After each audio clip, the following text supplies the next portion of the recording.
Hello everyone, आज हम लोग बीएससी ऑर्गेनिक केमिस्ट्री में stereochemistry of organic compound unit के अंदर एक नया टॉपिक डिस्कस करेंगे, दैट इज डायस्ट्रोमर्स। ठीक है, इससे पहले हमने इनेंशियोमर डिस्कस किया हुआ है, तो इनेंशियोमर और डायस्ट्रोमर में क्या डिफरेंस होता है वो भी आपको यहाँ पर पता चल जाएगा। ठीक है, तो देखो डायस्ट्रोमर क्या होते हैं, ऐसे आइसोमर होते हैं जो नॉन सुपर इम्पोजेबल होते हैं और नॉन मिरर इमेज होते हैं, उनको क्या बोलते हैं, डायस्ट्रोमर कहते हैं। ठीक है, तो देखो नॉन सुपर इम्पोजेबल का मतलब क्या होता है, मैं एक एग्जांपल देके समझाता हूँ। जैसे मेरा ये है लेफ्ट हैंड है, ठीक है, क्या है, लेफ्ट हैंड है। अगर मैं इस लेफ्ट हैंड के ऊपर अपना राइट हैंड ऐसे रख दूँ, ऐसे रख दिया मैंने, रख दिया, ठीक है, तो देखो अब आपको देखा जो नीचे वाला लेफ्ट हैंड था वो नहीं दिख रहा है। ठीक है, दिख रहा है क्या, नहीं दिख रहा है। जब मैंने ऊपर से अपना राइट हैंड रख दिया ऐसे, तो लेफ्ट हैंड नहीं दिख रहा है, तो हम ऐसा बोल सकते हैं कि ये सुपर इम्पोज है, सुपर इम्पोजेबल है।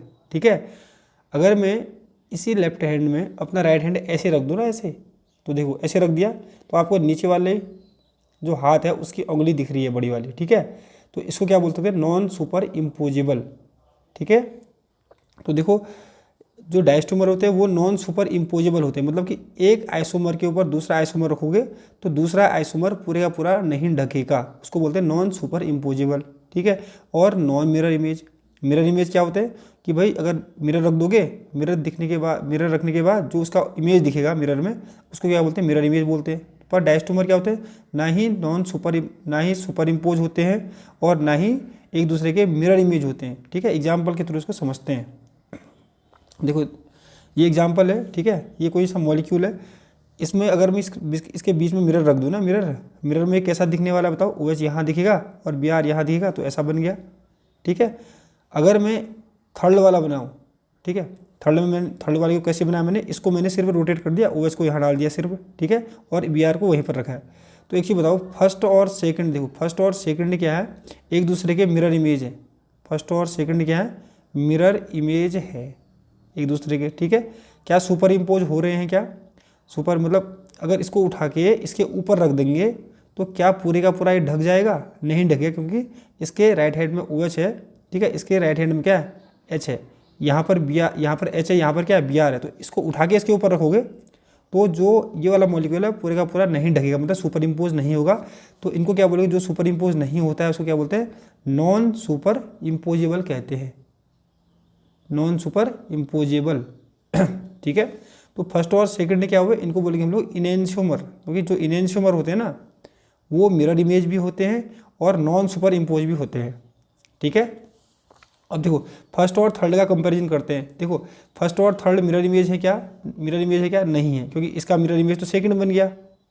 तो फर्स्ट और थर्ड मिरर इमेज नहीं है, क्योंकि मिरर रखने के बाद तो ऐसा बन रहा है ना, पर थर्ड तो ऐसा है, तो मिरर इमेज नहीं है, तो इनको क्या बोलेंगे, नॉन मिरर इमेज। क्या बोलेंगे, नॉन मिरर इमेज। तो फर्स्ट और जो थर्ड है वो नॉन मिरर इमेज है। क्या सुपर इम्पोज हो रहे हैं, इसको रखने पर, इसको उठा के इसके ऊपर रखने पर क्या ये पूरे का पूरा ढक जा रहा है, नहीं ढक रहा है भाई। ठीक है, क्योंकि इसके राइट में एच है तो इसके ओ एच है, ठीक है, इसके ओ एच है, इसके राइट में बी आर है तो इसके भी बी आर है, ये तो सही है। ठीक है, तो पूरे का पूरा मॉलिक्यूल ढकेगा नहीं, तो जो ये है नॉन सुपर इम्पोजेबल है। ठीक है, तो फर्स्ट और थर्ड क्या हुए हमारे, डायस्ट्रोमर, क्योंकि नॉन सुपर इम्पोजेबल भी हैं और नॉन मिरर इमेज भी हैं। ठीक है, जबकि फर्स्ट और सेकंड ने क्या हुए, इनेंशियोमर हुए, क्योंकि वो मिरर इमेज हैं एक दूसरे के और नॉन सुपर इम्पोजेबल भी हैं। ठीक है, तो यहाँ पर एग्जाम्पल दे रखा है, आप समझ जाओगे। तो फर्स्ट और सेकंड क्या है, डायस्ट्रोमर है। ठीक है, for molecule to have diastereomer there should be more than one chiral carbon. ठीक है, डायस्ट्रोमर के लिए क्या होता है, देखो डायस्ट्रोमर वही कंपाउंड हो सकता है जिसमें कम से कम मतलब दो कायरल कार्बन होने चाहिए, दो से ज़्यादा होंगे तो चलेगा, एक कायरल कार्बन का नहीं चलता यहाँ पर। ठीक है, तो एक कायरल कार्बन ये है, कायरल कार्बन क्या होता है, जिसके चारों तरफ अलग अलग ग्रुप होते हैं। तो ये ओ एच है, CH3 है, यहाँ एच है और नीचे ये वाला हो गया। ठीक है, बड़ा सा मॉलिक्यूल। एक ये भी कार्बन है, इसके चारों तरफ भी अलग है, ये अलग है, ये अलग है, ये अलग है, ऊपर वाला अलग हो गया।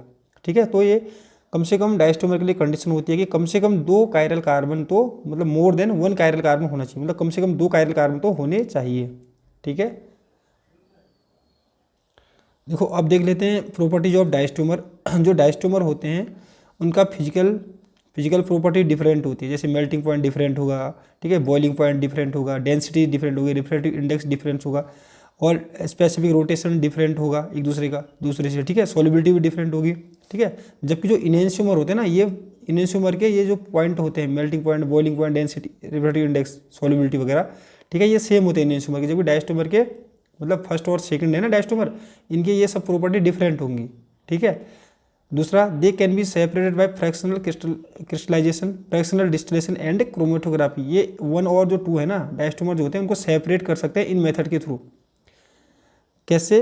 फ्रैक्शनल क्रिस्टलाइजेशन से, फ्रैक्शनल डिस्टिलेशन करके, और क्रोमेटोग्राफी जो मेथड होती है उससे भी हम ये जो डायस्टोमर होते हैं उन दोनों को सेपरेट आउट कर सकते हैं, ठीक है। Third, they show similar but not identical chemical property. भाई ये जो डायस्टोमर होते हैं ना ये एक तरह की केमिकल प्रॉपर्टी शो करते हैं पर आइडेंटिकल नहीं, मतलब आइडेंटिकल मतलब पूरी की पूरी एक जैसी केमिकल प्रॉपर्टी शो नहीं करते हैं, ठीक है। तो ये हो गया हमारा डायस्टोमर।